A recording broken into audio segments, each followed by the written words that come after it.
जय हिंद। स्वागत है आप सबको प्रीवियस ईयर के क्वेश्चन वाले वीडियो में।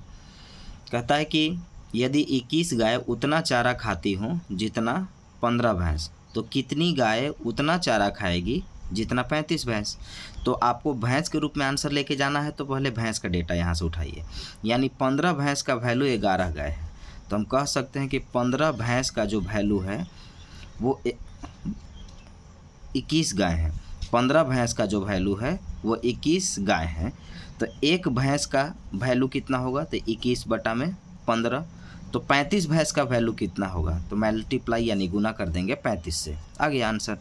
5 से काटिए, 5 तिया 15, 5 सते 35, 3 सते 21, 7 सते 49 गाय, 49 ऑप्शन ए। कहता है, फिर से मैं बता रहा हूँ, 21 गाय उतना चारा खाती हो जितना 15 भैंस, तो कितने गाय उतना चारा खाएगी जितनी 35 भैंस। यानी आंसर हमें भैंस के रूप में देना है, तो हम भैंस का डेटा उठाएंगे। यानी 15 भैंस का वैल्यू 21 गाय के बराबर, तो एक भैंस का वैल्यू 21/15 गाय। तो 35 भैंस का वैल्यू मल्टीप्लाई यानी गुना कर देंगे 35 से, आंसर हमारा आ जाएगा। अगला क्वेश्चन कहता है कि यदि एक मेज का क्रय मूल्य यानी सीपी विक्रय मूल्य का 62% है, तो लाभ परसेंट बताएं। देखिएगा, एक मेज का सीपी यानी क्रय मूल्य, तो हम कह सकते हैं कि एक मेज का क्रय मूल्य विक्रय मूल्य का 62% है। यानी हम कह सकते हैं कि हमारा जो क्रय मूल्य है वो विक्रय मूल्य का मतलब गुना यानी मल्टीप्लाई, विक्रय मूल्य का 62% है। 62% का मतलब जितना परसेंट मतलब नीचे 100, 10% 10/100, 20% 20/100। तो हमारा जो क्रय मूल्य है वो विक्रय मूल्य का 62% है। तो विक्रय मूल्य को नीचे भेजिए, तो क्रय मूल्य बटा में विक्रय मूल्य बराबर 62/100। जो जिसके सामने पड़ा वो वैल्यू हो गया। यानी खरीद के 62 रुपये में लाए हैं और बेच रहे हैं 100 में, तो हमको लाभ कितने का होगा, तो लाभ हो जाएगा हमको 38 रुपये का, 38 ठीक है। हाँ, तो हमसे पूछा जा रहा है कि लाभ परसेंट क्या होगा, तो लाभ परसेंट होता है लाभ गुने 100 बटा में क्रय मूल्य, यानी प्रॉफिट इंटू 100/CP। तो प्रॉफिट इंटू 100/CP यानी क्रय मूल्य। यानी यहाँ पर अभी पॉइंट में आने वाला है, तो इसको हम काट सकते हैं। पहले 2 से काटेंगे तो ये 19 बार में, 2 से काटेंगे तो ये 31 बार में, और ये हो जाएगा हमारे पास 1900 बटा में 31, यानी 3 बार तो जाएगा ही। तो 3 बार जब जाएगा ना, क्योंकि 3 बार बोल रहा हूँ, 180, तो ये जा रहा है 6 बार, 6 बार जाएगा, कम से कम 6 बार जाएगा। तो 6 बार जाएगा तो 600 ऑप्शन हमारा ऑप्शन सी है, ऑप्शन सी है। और ऑप्शन सी है 61.29, यानी जब हम इसको काटेंगे तो आएगा 31.29% हमको प्रॉफिट यानी लाभ होगा। क्रय मूल्य विक्रय मूल्य का 62% है, विक्रय मूल्य को नीचे लाए, खरीद के लाए हैं 62 में, बेच रहे हैं 100 में, लाभ 38 का, लाभ परसेंट लाभ गुने 100 बटा क्रय मूल्य प्रॉफिट इंटू 100/CP। आगे आइए, किसी धनराशि पर 8% ब्याज की दर से 2 वर्ष का चक्रवृद्धि ब्याज एवं साधारण ब्याज का अंतर 768 रुपये है, तो धनराशि क्या है। देखिए, इसको बहुत अलग अलग तरीके से इसको बनाया जा सकता है, लेकिन आप बेसिक पढ़े हैं कि ट्रिकी पढ़े हैं ये तो हमें नहीं मालूम। आप इसको एक फार्मूला से भी बना सकते हैं और कंसेप्चुअल आप आराम से बना सकते हैं, अलग अलग परसेंट लेकर के आराम से बना सकते हैं। बहुत सारे तरीके ही, 4-5 तरीके से बनेगा। तो एकदम बेसिक चीज़ है कि हम आपको 2 फार्मूला बता देते हैं। जब 2 साल का CI और SI में अंतर, चक्रवृद्धि ब्याज और साधारण ब्याज में अंतर देगा, तो 2 साल के लिए फॉर्मूला होगा अंतर बराबर P इंटू R/100 का होल स्क्वायर। तो अंतर हमारे पास 2 साल का चक्रवृद्धि ब्याज और साधारण ब्याज में अंतर दे रहा है 768 रुपये, तो 768 हो जाएगा। मूलधन हमें नहीं मालूम, R हमें मालूम है 8, तो 8 का स्क्वायर 64, और 100 का स्क्वायर का मतलब इसी 100 को 2 बार लिख दिया जाए। ये 2 साल के अंतर का डायरेक्ट फार्मूला हो जाएगा। 3 साल का अंतर का फार्मूला भी पूछता है। साधारण ब्याज और चक्रवृद्धि ब्याज में 3 साल का जब अंतर पूछेगा तो अंतर बराबर P इंटू R/100 का होल स्क्वायर। तो ठीक है, अब इसमें खाली जोड़ दीजिएगा 300 प्लस R/100। ये केवल ऐड कर दीजिएगा इस जगह पे, वो 3 साल का निकल जाएगा। तो ये फिलहाल 2 साल का पूछा है, हम 2 साल की बात करते हैं। अंतर बराबर P इंटू R बाई 100 का होल स्क्वायर। अंतर दिया हुआ है, P नहीं पता, R दिया हुआ है 8%, 8 का स्क्वायर 64 और इस 100 का स्क्वायर 10,000 होगा, लेकिन इसको डायरेक्ट हम लोग लिख ले रहे हैं। तो अब यहाँ से हम इसको काटते हैं। तो अगर हम इसको डायरेक्ट काटे, चलिए ना 8 से काट लेते हैं। तो 8 अठाई 64, 8 9 72 और 8 छक 48 और ये 12 अठे 96। क्रॉस मल्टीप्लाई कीजिए तो P का जो क्रॉस मल्टीप्लाई कीजिए तो P का जो वैल्यू होगा वो 12 पर 40 होगा और ये होगा हमारा आंसर, ऑप्शन सी। आगे देखिए, वह 4 अंकीय सबसे बड़ी संख्या जो 12, 15, 18 और 27 में से प्रत्येक से पूर्णतः विभक्त हो।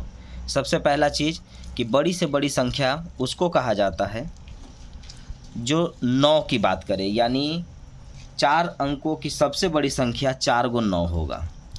3 अंकों की सबसे बड़ी संख्या 3 गुना 9 होगा, यानी जितनी संख्या कहेगा उतना 9 यानी 9 हो जाएगा। अब यहाँ पर आपसे कह रहा है कि 4 अंकों की सबसे बड़ी संख्या जो 12, 15, 18, 27 से प्रत्येक से पूर्णतः विभक्त हो। तो सबसे पहला चीज़ कि इसके बारे में नियम जानिए। जितने अंकों की बड़ी से बड़ी संख्या कहेगा उतना 9, और बाकी जिससे काटने को कह रहा है, भाग देने को कह रहा है, उनका एलसीएम निकालिए और एलसीएम निकाल करके भाग दीजिए, और भाग देने पर जो शेष बचेगा, रिमाइंडर बचेगा, उसको संख्या में से घटा दिया जाता है, उसको संख्या में से घटा दिया जाता है। तो सबसे पहला चीज़ कि 12, 15, 18 और 27 का एलसीएम तो हम 12, 15, 18 और 27 का एलसीएम निकालेंगे। तो ये एलसीएम आप निकाल लेंगे आराम से, एलसीएम आएगा 540। अब इस 540 से 4 अंकों की सबसे बड़ी संख्या यानी 4 गुना 9 में भाग आपको देना है। तो 540 से आप देंगे तो ये 999 बचा, यानी एक बार जाएगा केवल। तो ये 540 हो गया, 9 आया, 5 आया और फिर यहाँ से 9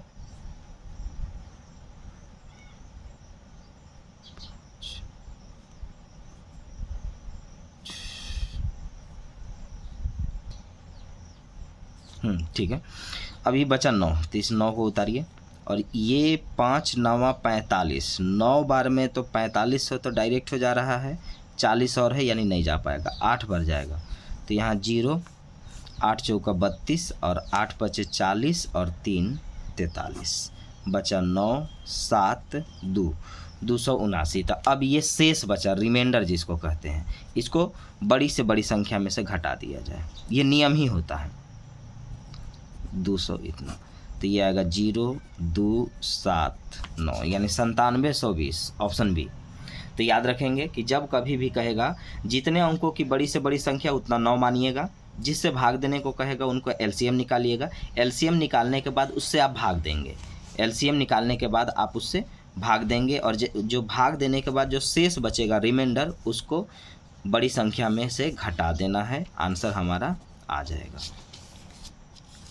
आगे देखिए, 24 लड़के तथा उनके शिक्षक की औसत उम्र 15 वर्ष है। यदि शिक्षक की उम्र हटा दी जाए यानी निकाल दी जाए तो औसत उम्र में 1 वर्ष की कमी हो जाती है, तो शिक्षक का उम्र बताइए। देखिए, हम इसको अगर आप बेसिक से पढ़े होंगे तो बेसिक से आप बना लेंगे। बेसिक से कैसे बनाएंगे, तो 24 लड़के और एक शिक्षक यानी 25 लड़के, इनका उम्र है, मैं दोनों तरीके से आपको बता ही देता हूँ। देखिए, 24 लड़के हैं और एक शिक्षक यानी 25 लोग हैं, और 25 का औसत उम्र 15 वर्ष है।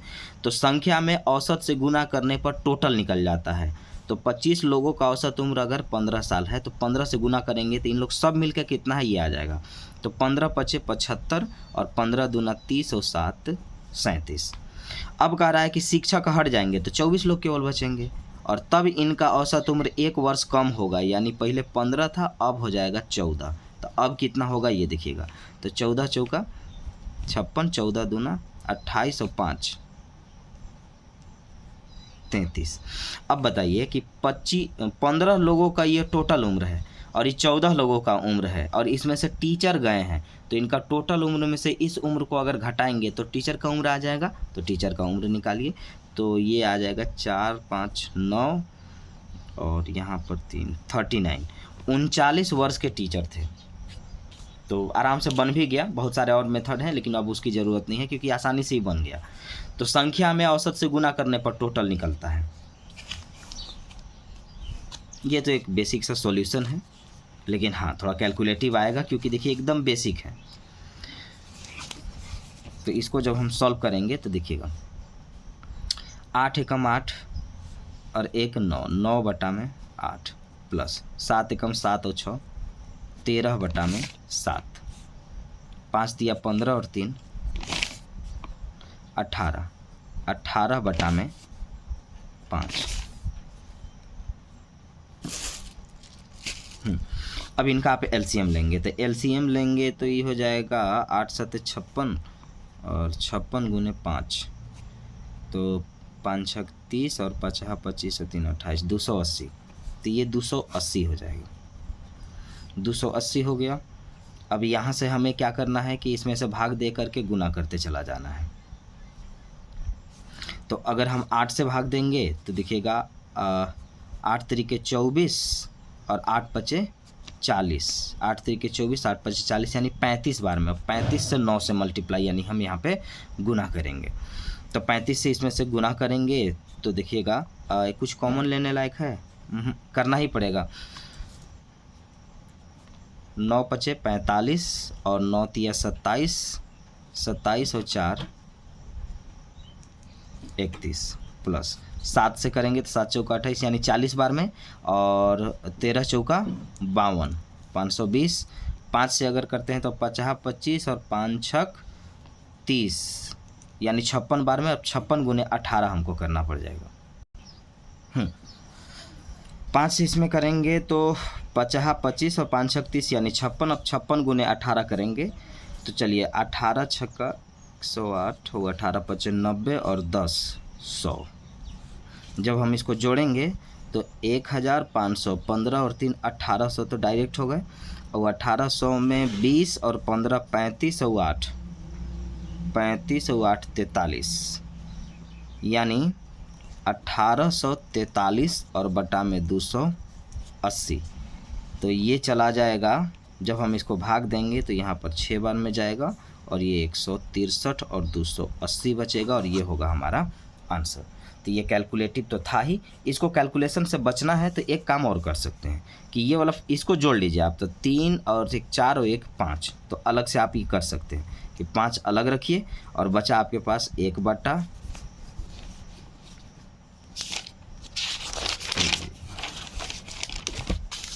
फिर आप इसको अलग से जोड़ लीजिएगा। 3 1 हाँ 3 1 4 और 1 5 5 को अलग करिए और ये बचा 1 बटा 8 प्लस 6 बटा 7 प्लस 3 बटा 5। अब थोड़ा सा आसान हो जाएगा।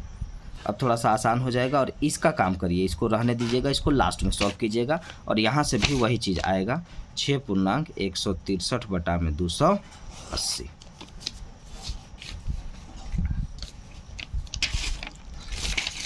देखिए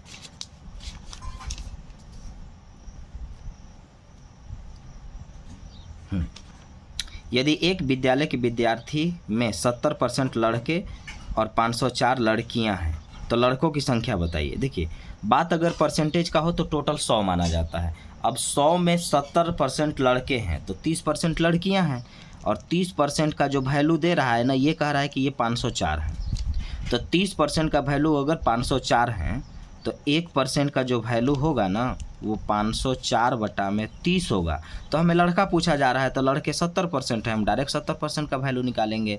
तो 30% का देखिए बात अगर परसेंटेज का हो तो टोटल 100 माना जाता है। 100 में 70% लड़के तो 30% लड़कियां, तो 30% लड़कियां का वैल्यू 504 है। तो 30% का वैल्यू 504 है तो 1% का वैल्यू 504 बटा 30 है। तो हम डायरेक्ट लड़के पर चल जाते हैं। लड़का है 70% तो 70 से यहाँ पर हम मल्टीप्लाई करेंगे, काटेंगे। 3 एकम 3 3 छक 18 और 3 8 24 ये आ गया और 8 7 56 लास्ट में 6 आ रहा है। 6 सिर्फ लास्ट इसमें है 1176 और ये होगा हमारा आंसर। यानी लड़कों की जो संख्या है वो 1176 है। अगला क्वेश्चन देखिए, कहता है किसी संख्या का 200% 90 है तो 80% कितना होगा? तो कहता है कि 200% अगर 90 है, मान लेते हैं कि वो संख्या x है, तो अगर x का 200%, जितना परसेंट मतलब नीचे 100, 10% 10/100, 20% 20/100, तो किसी संख्या का 200% अगर 90 है तो ये डबल जीरो ख़त्म, यानी ये 45, यानी x का वैल्यू 45, यानी वो संख्या 45 है। तो उस संख्या का 80% कितना होगा? तो यानी 45 का 80% कितना होगा? 20 से 4 बार में, 5 बार में, 5 9 45, 9 चौका 36 होगा। उस संख्या का 80% 36 होगा, 36 होगा। आगे आइए। आगे क्वेश्चन कहता है कि यदि एक आयत की लंबाई 60% बढ़ा दी जाए, 60%, तथा समान क्षेत्रफल बनाए रखने के लिए चौड़ाई में कितने प्रतिशत की कमी की जाए? तो याद रखेंगे कि ऐसे क्वेश्चन के लिए कमी या वृद्धि परसेंट के लिए एक फार्मूला होता है जो आप परसेंटेज में पढ़े होंगे, जिसमें क्वेश्चन ये भी रहता था कि एक गृहिणी को, हाउसवाइफ में, मतलब चावल के दाम में अगर 20% की वृद्धि हो गई तो खपत में कितना परसेंट कमी कर देना चाहिए ताकि खर्च अपरिवर्तित रहे। ठीक उसी तरह से है कि अगर लंबाई में 60% बढ़ा देंगे तो क्षेत्रफल उतना ही रहे, इसके लिए चौड़ाई में कितना परसेंट कमी करें? तो कमी करने के लिए हमें कमी परसेंट चाहिए। तो कमी परसेंट का फार्मूला होता है x गुने 100 बटा में 100 प्लस x, x का वैल्यू परसेंटेज, तो परसेंटेज है 60, तो 60 गुने 100 और बटा में 60 प्लस 100 यानी 160, काट देंगे 3 बार में, 8 बार में, 4 से काटिए 2 बार में, 25 बार में, तो 25 दिया 75 बटा में 2 यानी भाग देंगे तो ये आ जाएगा हमारे पास 3 बार में, यानी 37.1/2%। तो याद रखेंगे कि कमी परसेंट का जो फॉर्मूला होता है x × 100 बटा में 100 प्लस x, और वृद्धि परसेंट अगर कहता ना तो x × 100 बटा में 100 माइनस x हो जाता। अब आइए, कहता है कि 53 रुपये को XYZ में इस प्रकार बांटा जाता है कि y को, जितना y को मिलता है उससे 7 रुपये अधिक x को मिलते हैं, तथा जितना z को मिलता है उससे 8 रुपये अधिक y को मिलते हैं। तो एक काम करिए, XYZ पहले मान लिया जाए। तो ये XYZ कहता है कि जितना y को मिलता है 7 रुपये अधिक x को मिलेगा, और फिर कह रहा है कि जितना z को मिलता है उससे 8 रुपये अधिक y को मिलेगा, यानी x को y से ज़्यादा चाहिए और y को z से ज़्यादा चाहिए, तो जो सबसे कम है उसको माना जाता है। तो मान लेते हैं कि अगर z को x रुपया मिलता होगा तो y को कहता है ना कि y को, जितना y को मिलता है उससे 7 रुपये अधिक x को मिलता है, और जितना z को मिलता है उससे 8 रुपये अधिक y को मिलता है। तो हम मान लिए कि z को अगर x मिल रहा है तो y को 8 रुपया ज़्यादा मिलेगा, यानी x + 8 मिलेगा। और फिर कह रहा है कि x को जितना मिलता है वो y से 7 रुपया ज़्यादा चाहिए, यानी y को जितना मिल रहा है तो y को x + 8 मिल ही रहा है, उसके अलावा 7 ज़्यादा चाहिए। तो सबसे कम जो है उसको मानिए, तो z को x माने तो y को इससे 8 रुपया ज़्यादा चाहिए और x को इससे 7 रुपया ज़्यादा चाहिए। तो टोटल तीनों मिला करके 1 2 3 3x, 8 7 15 और 8 23, ये तीनों मिला करके कहता है कि 53 रुपया है, यानी 3x + 23 का वैल्यू 53 रुपये है। प्लस इधर जाएगा तो माइनस हो जाएगा, तो 3x का वैल्यू 53 में से 23 गया 30, x का वैल्यू आ गया आपका 10। तो x का वैल्यू 10 आया, तो ये आया वैल्यू 10, यानी z, यानी x y z, और बोल रहा है कि इनके हिस्सों का अनुपात, तो आपको ये वाला आया 10 रुपया, 10 और 8 18 रुपया, और 10 और 15 25 रुपये। कटने लायक है नहीं, तो 25 18 और 10 रेशियो में इनका हिस्सा को बांट दिया जाएगा। अब आगे आइए, कह रहा है कि अजय और नवल की आयु का अनुपात 2:3, 12 वर्ष बाद इनकी आयु का अनुपात 11:15 हो जाएगा। तो नवल का उम्र क्या है? तो इसको बेसिक से भी बना सकते हैं।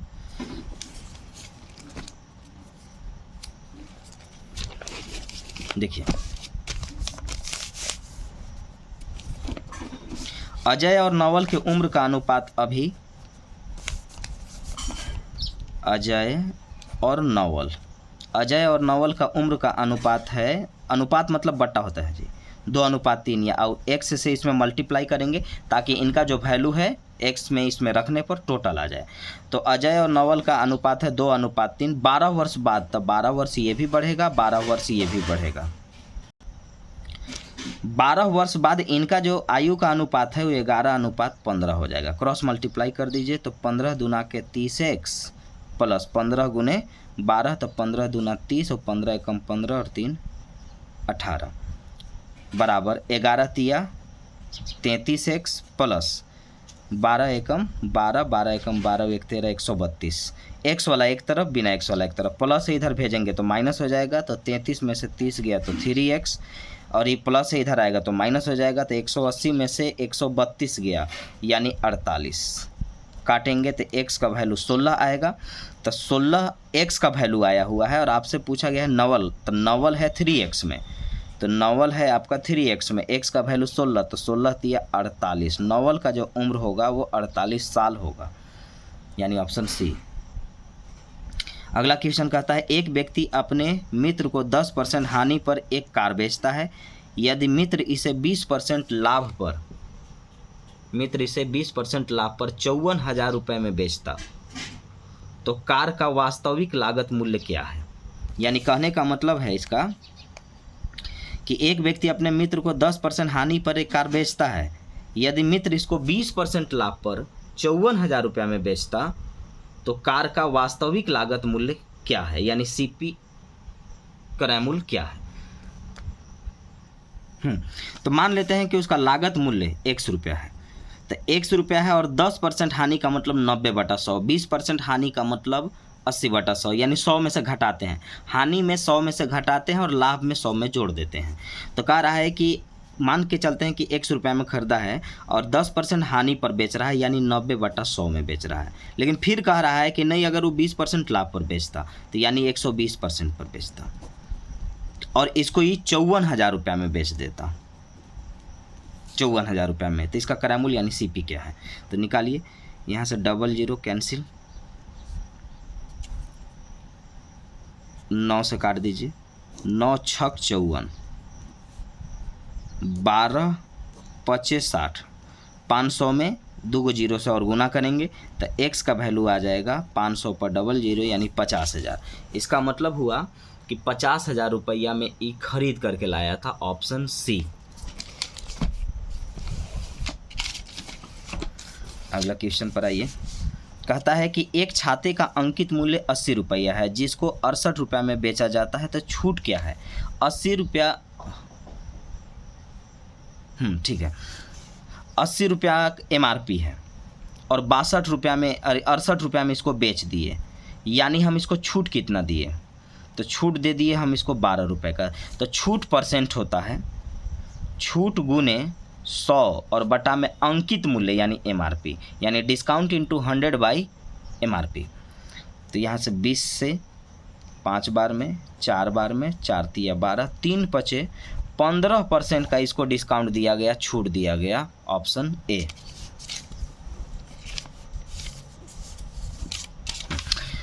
अमित और राजू एक काम को 10 और 15 दिन में पूरा करते हैं। राजू 5 दिन काम करने के बाद अमित और राजू एक काम को 10 तथा 15 दिन में पूरा कर सकते हैं। राजू के 5 दिन काम करने के बाद अमित शामिल हो जाता है, काम कितने दिन में पूरा हो जाएगा। तो देखिए यहाँ पर सबसे पहला चीज़ कि अमित उस काम को, चलिए, अमित उस काम को 10 दिन में और राजू उस काम को 15 दिन में करता है। तो 10 और 15 का LCM लेंगे, आएगा 30 और इसको बोलते हैं पूरा काम। इससे भाग देंगे 3 बार में और ये 2 बार में, ये आता है क्षमता, यानी काम पूरा 30 गो करना है। एक दिन में 3 गो काम कर सकता है, एक दिन में 2 गो काम कर सकता है। और ये क्या किया है कि राजू के 5 दिन काम करने के बाद अमित शामिल होता है, यानी राजू 5 दिन काम कर लिया है अमित और राजू किसी काम को 10 से इतना दिन में कर सकते हैं। राजू के 5 दिन काम करने के बाद अमित शामिल हो जाता है। काम कितने दिन में पूरा होगा? इसमें एक टर्म छोड़ रहा है वो। जैसे मिल करके काम कहता तो बड़ा आसानी से बन जाता, लेकिन मिल करके यहाँ पे नहीं बोल रहा है वो। तो इसका मतलब हुआ कि राजू अगर 5 दिन काम किया है तो एक दिन में राजू कितना काम करता है? तो एक दिन में 2 काम करता है, क्योंकि काम पूरा 30 है। ये 3 गो करता है, ये 2 गो करता है। तो एक दिन में 2 गो काम करता है, तो 5 दिन में 10 गो काम करेगा और बचेगा 20 गो काम। अब जब 20 गो काम करेगा बचेगा, अब इसमें अमित शामिल होगा, और अमित शामिल होगा तो ये दोनों मिल करके काम को करेंगे, और फिर टोटल काम कितना दिन में कंप्लीट होगा ये पूछा जा रहा है। तो देखिए, तो यहाँ पर कि एक दिन में अमित 3 गो काम कर सकता है। एक दिन में अमित 3 गो काम कर सकता है। ओ सॉरी, मुझे लगा कि तीसरा आदमी कोई है जी। इसको हम दूसरा पढ़ लिए, इसको हमको लगा कि अजीत है, ये अमित है। बिल्कुल आसान क्वेश्चन है, एक बार फिर से देख लीजिए। देखिए, अमित और राजू काम को 10 और 15 दिन में कर सकते हैं। राजू के 5 दिन काम करने के बाद अमित शामिल हो रहा है, यानी राजू अकेले पहले 5 दिन काम कर रहा है, तब अमित शामिल। और अमित पहले से ही है, हमको लगा कि तीसरा पर्सन कोई आ रहा है। नहीं, 2 ही लोग हैं, 2 ही लोग काम करेंगे, जिसमें राजू पहले काम करेगा और उसके बाद राजू अमित दोनों मिलकर के काम करेंगे। तो देखिए, बस वही तरीका है। इनका एलसीएम लीजिए, पूरा काम आएगा, भाग दीजिए, क्षमता आएगा। अब कह रहा है कि राजू 5 दिन काम किया है, तो एक दिन में 2 गो काम करता है, 5 दिन में 10 गो काम, तो बचा 20 गो काम। अब अमित भी साथे आ रहा है, यानी इन लोग दोनों मिलकर काम करेंगे, तो इन लोग दोनों मिलकर 5 काम करते हैं। 3 और 2 5 काम, तो एक दिन में 5 काम, तो 20 काम करने में 4 दिन लगेंगे। तो 20 काम करने में, यानी इन दोनों को 20 काम करने में 5 के हिसाब से 4 दिन लगेंगे। तो 4 दिन यहाँ लगा, 5 दिन इसको लगा था, तो टोटल काम कंप्लीट होने में 5 और 4 9 दिन लगेंगे। एकदम आसान क्वेश्चन है। मुझे लगा कि थर्ड पर्सन कोई आ रहा है और उसका डेटा मिसिंग है, तो नहीं, बिल्कुल आसान है। अगला क्वेश्चन देखिए। अगला क्वेश्चन कहता है कि 7 पुरुष 4 महिला एक दीवार को 43 दिन में बना सकते हैं। तो 7 पुरुष 5 महिला दीवार को बनाने में कितने दिन लेंगे? तो सबसे पहला चीज़ कि इनमें से किसी एक का वैल्यू निकालना पड़ता है। जैसे 3 पुरुष और 4 महिला 43 दिन में कर सकते हैं, तो 43 दोनों कट जाएगा, तो इनका कैपेसिटी निकाल लिया जाए। W को इधर भेजिए, 3 को इधर, तो P बटा में W बराबर 4 बटा में 3, यानी पुरुष 4 काम कर सकता है और महिला 3 काम कर सकती है। तो अब इनका वैल्यू रख दिया जाए और आराम से यहाँ से निकल जाएगा। यानी कहता है कि 3 पुरुष और 4 महिला मिल करके इस काम को कितने दिन में कर सकते हैं? 43 दिन में कर सकते हैं। तो के लिए बराबर का साइन। तो 7 पुरुष और 5 महिला, 7 पुरुष और 5 महिला मिल करके इस काम को कितने दिन में करेंगे? मान लेते हैं x दिन में करेंगे, प्लस है ये। 3 पुरुष और 4 महिला किसी काम को 43 दिन में कर सकते हैं। तो 7 पुरुष और 5 महिला उस काम को कितने दिन में करेंगे? मान लेते हैं x दिन में करेंगे। यहाँ पे वैल्यू रख दीजिए, सबका वैल्यू हम ले लाए हैं। ये 4 है, ये 3 है, ये आपका 4 है, ये आपका 3 है। तो देखिए 4 तिया 12 और 4 तिया 12, 12 12 24, 24 गुने 43, 7 चौका 28, 5 तिया 15, तो 28 और 15 43, 43 गुने x, 43 से 43 खत्म, x का वैल्यू 24, यानी इनको 24 दिन लगेंगे, 24 दिन। तो अब क्वेश्चन को यहीं पे रखते हैं, क्योंकि देखिए अभी आधा क्वेश्चन बाकी है और फिर टाइम लग जाएगा और वीडियो बहुत लंबा हो जाएगा। तो आप इतना ही रखते हैं। अगला वीडियो में अगला क्वेश्चन को जितना बचा हुआ है उसको बना देंगे। प्रीवियस ईयर के क्वेश्चन को जितना ज़्यादा बार प्रैक्टिस करेंगे, जितना ज़्यादा बार वीडियो देखेंगे, आपको उतना ही फ़ायदा होते चला जाएगा। इसलिए आप इसको देखते रहें। Thank you. अगले वीडियो में मिलते हैं।